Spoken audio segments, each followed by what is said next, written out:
това ви любопитство е знак, че вече сте пред другите. А това, което чувам от Мартин, просто ме връща в уния години, когато слушахме в аудиторията мой професор Гриша Островски.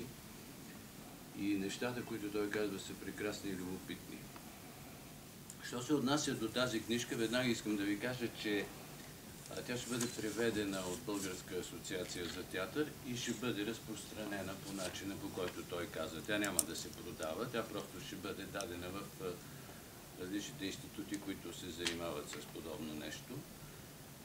Освен тази лекция или този workshop за що е това кастинг, нещо, което, правейки няколко кастинга в театър София, разбрах, че има нужда да се изговори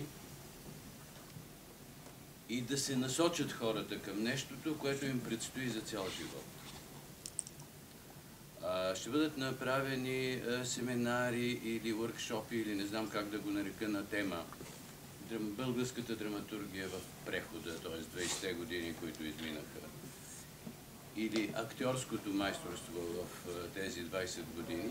Така че вие ще получавате съобщения, ще бъдат обявени тези неща във всички театри, в Театралния институт, в другите институти, които се занимават с изкуство.